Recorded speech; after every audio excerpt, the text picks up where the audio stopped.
Makan tayo, Mak. Terima kasih Datuk Pengerusi kerana memberi saya laluan untuk turut berbahas dalam maksud bekalan 60 Kementerian Pertahanan. Saya pergi terus pada butiran 010000 di bawah pentadbiran pertahanan, dan saya ingin merujuk kepada laporan terbaru daripada kajian Transparency International dalam laporan yang bertajuk Transparency of National Budgets, di mana Datuk Pengerusi menyatakan bahawa Malaysia punyai tahap keterbukaan dari segi defence procurement yang agak membimbangkan, dan disebut tahap kita sekarang ini daripada sederhana hingga rendah, moderate to low dengan izin, sama dengan Afghanistan dan juga Rwanda.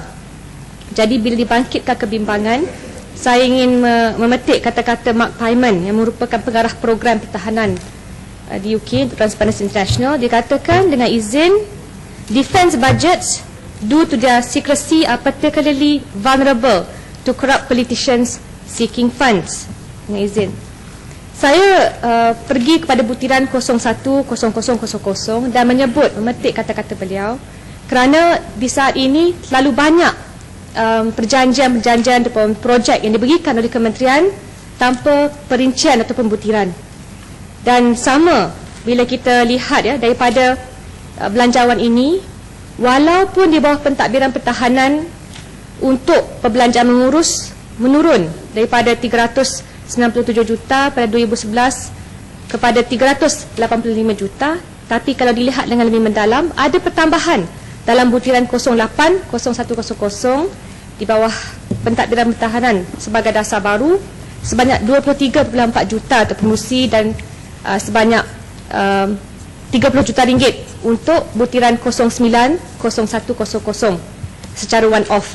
Maksudnya jumlah dalam tajuk yang sama ini sebanyak 438 juta ringgit. Jadi saya pohon penjelasan daripada Menteri, kerana sekarang ini walaupun banyak dakwaan diberikan mengatakan yang pembangkang membuat cerita tentang kapal selam yang tak boleh menyelam pada satu ketika, saya rujuk daripada jawapan Menteri 17 Mac 2010 sampailah ke hari ini, kita masih lagi berhadapan dengan nightmare atau mimpi ngeri kapal selam ini, di mana di Mahkamah Perancis terdapat tuntutan kes terhadap syarikat DCNS yang melibatkan penjualan pembelian kita daripada mereka 2 kapal selam Scorpene dan juga 1 kapal selam Augusta. Dan di bawah Convention OECD 2000, Perdana Negara Perancis merupakan salah seorang ahli, mana-mana individu rakyat Perancis ataupun syarikat Perancis yang didapati terlibat dalam perjanjian yang berbentuk rasuah dengan kerajaan asing, dan Malaysia juga terlibat dalam kes ini, boleh dihukum 10 tahun penjara dan didenda 150,000 euro. Saya ingin menanyakan kepada pihak timbalan menteri, pihak kementerian, kerana sekarang ini sudah ditunjuk melalui makluman terkini bahawa syarikat Amaris merupakan anak syarikat DCNS dan TAILS, dahulunya disyaki membayar komisen sebanyak 114 juta euro kepada sebuah syarikat Malaysia yang bernama Parimekar yang diterajui oleh isteri Razak Baginda. Namun maklumat terkini menunjukkan bahawa bukan Amaris atau pengerusi yang membayar 114 juta euro, tetapi kerajaan Malaysia untuk membolehkan syarikat Perancis ini mendapatkan projek tersebut. Dan saya bangkitkan di sini kerana kenyataan 114 juta euro ini bercanggah dengan makluman yang diberikan oleh Timbalan Menteri Pertahanan pada tahun 2006 yang menyatakan kerajaan Malaysia telah membayar 100 juta US dollars komisen bagi perjanjian untuk membeli ketiga-tiga kapal selam tersebut. Jadi saya pinta pihak kementerian menjelaskan percanggahan ini dan melanjutkan daripada janji ataupun kesediaan Menteri Pertahanan untuk pergi ke negara Perancis memberi keterangan dalam kes ini. Apakah keputusan kabinet yang terbaru? Adakah kabinet akan meluluskan, memberikan menteri pergi ke sana untuk membersihkan nama Malaysia kalau benar tidak ada apa yang mahu disembunyikan? Seterusnya Datuk Pengerusi, saya pergi kepada satu lagi projek yang terbaru di bawah butiran 010000, sama juga pentadbiran pertahanan, di mana sebelumnya saya menanyakan kepada pihak kementerian tentang projek Network Centric Operations Angkatan Tentera Malaysia yang telah dianugerahkan secara tanda terus kepada syarikat Sapura Secure Technology Sdn Bhd. Dan saya juga bertanya kenapakah roadmap dan juga keperluan staf am iaitu KESAM General Service Requirement tidak ditetapkan sebelum projek diluluskan. Jawapan yang saya dapat memperincikan satu network centric operation atau perancangan blueprint yang panjangnya tak sampai satu muka surat. Saya dapat pengesahan daripada rancangan Malaysia ke-10 hinggalah rancangan Malaysia ke-13, iaitu dalam tempoh 20 tahun disahkan Sapura Secure Technologies mendapat projek ini dan telah dibayar, dipersetujui mendapat bayaran untuk program pembangunan NCO ATM fasa 1A. Kosnya RM140 juta bagi tempoh 2 tahun. Jadi ternyata kalau dilihat keempat-empat fasa yang berakhir 2030 memang mampu melebihi sehingga RM3 bilion. Kenapa saya bangkitkan projek ini atau pengurusi?